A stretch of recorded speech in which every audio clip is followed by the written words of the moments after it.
আসসালামু আলাইকুম। কেমন আছেন বন্ধুরা? আশা করি আপনারা প্রত্যেকেই খুব ভালো আছেন। তো চলে আসলাম সকাল সকাল আপনাদের কাছে আবার একটি নতুন ভিডিও নিয়ে। ঠান্ডা একটু কমে গেছে, তাই আজকে আমরা একটু তাড়াতাড়ি বাড়ির প্রত্যেকেই উঠেছি, মানে আপনাদের দাদাভাইও উঠে পড়লো দেখি আমাদের সঙ্গে।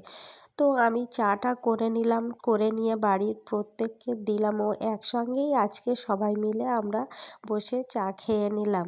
তারপর আপনাদের দাদাভাই বাজারে চলে গেল। তো কয়েকদিন হলো, 2-3 দিন হচ্ছে যে আমি এই চুলাতেই রান্না করছি।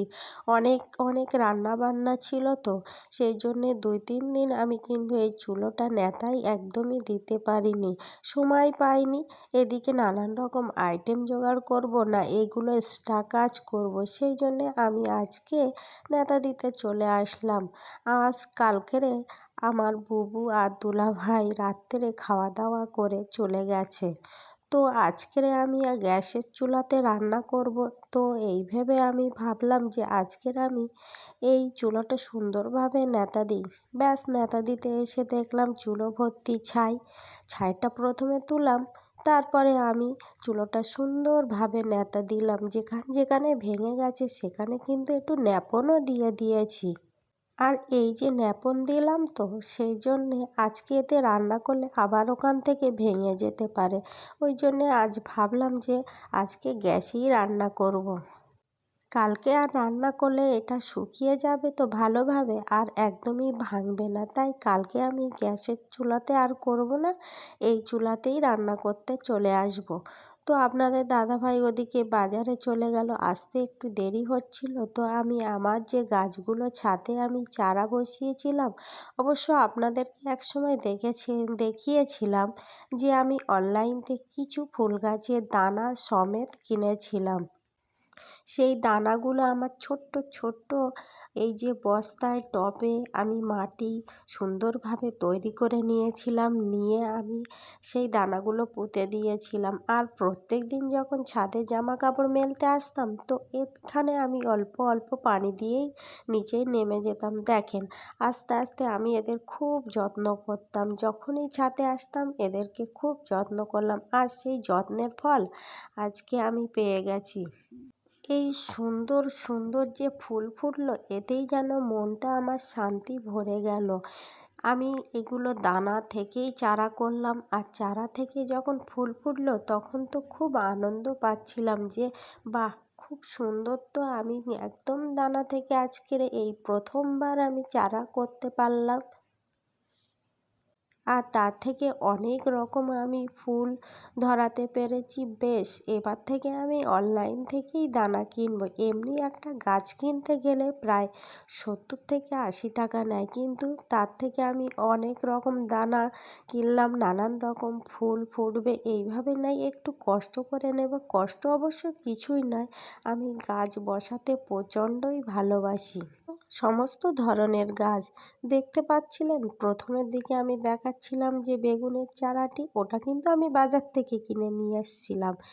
3-4টে নিয়ে এসেছিলাম, তার মধ্যে একটা ধরে গেছে।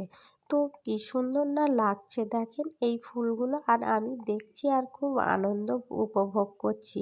আর এই যে হলুদ ফুলটা আছে ওটা এখনও ভালোভাবে ফুটেনি, ওটা যখন ফুটবে সেটাও আপনাদেরকে দেখাবো।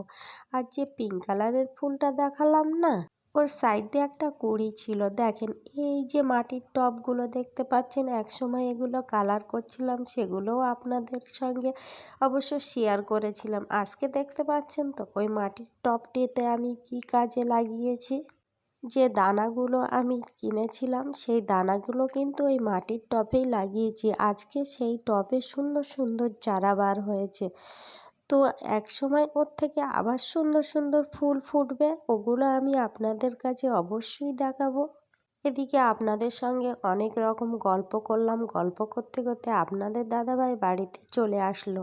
তো আমি ছুটে নিচে চলে গেলাম, গিয়ে দেখলাম আজকে কি বাজার করে নিয়ে আসলো। তো দেখলাম আজকে অনেক রকমই মাছ নিয়ে আসলো, বড় বড় তেলাপিয়া আর একটা বড় রুই মাছ। আমাদের বাড়িতে যখন মাছ কেনা হয় না, তখন একেবারেই আমি 2-3 দিনের মাছ কিনে নিই। প্রত্যেক দিন মাছ কোটা বাছা খুব কষ্ট লাগে। তাই একদিনে বসে আমি সমস্ত মাছ বেছে নিয়ে সেগুলো একটা কন্টেনারে করে নিয়ে ফ্রিজে আমি রেখে দিই। যখন খুশি তখন আমি 2-4 পিস বার করি আর রান্না করি।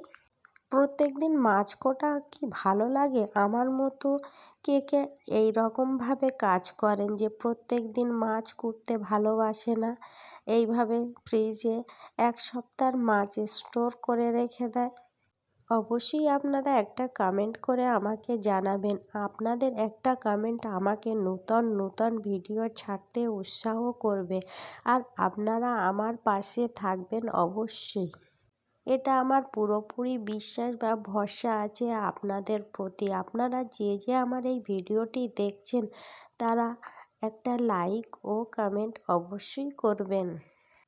এদিকে দুপুরের ভাত আমরা খেয়ে নিলাম, সমস্ত রান্না বান্না সেরে নিয়েছি। আজকে অবশ্য তেমন কিছু রান্না করিনি, সেই জন্য আপনাদের কাছে ওটা আমি আর শেয়ারই করলাম না। আজকে শুধুমাত্র ডাল আর মাছ ভাজি করলাম। কয়েকদিন হচ্ছে তো ভালো মন্দ খাওয়া হচ্ছে খুব, তাই প্রচণ্ড রিচ খাওয়া পরপর হয়ে যাচ্ছে, তাই আজকের আর কিছুই রান্না করলাম না। টমেটো ডাল রান্না করলাম আর সিম্পল ভাত আর 1 পিস করে মাছ ভাজা, ওই দিয়ে প্রায় 1 থালাই ভাত আমাদের খাওয়া হয়ে গেল। তো আমরা সবাই খাওয়া দাওয়া করে বিকেলের দিকে আমি ঘুম থেকে উঠলাম রেস্ট নিয়ে, আর আপনাদের দাদাভাই দেখলাম হঠাৎ বাড়িতে এসছে। বলল আজকে কর্মচারীরা দোকানটা বন্ধ করে দেবে। আজকে আমার একটু ভালো লাগছিল না, তা আমি আজকে বাড়িতে চলে আসলাম, আর ওরা দোকানটি বন্ধ করে চাবিটা আবার বাড়িতেই পৌঁছে দেবে।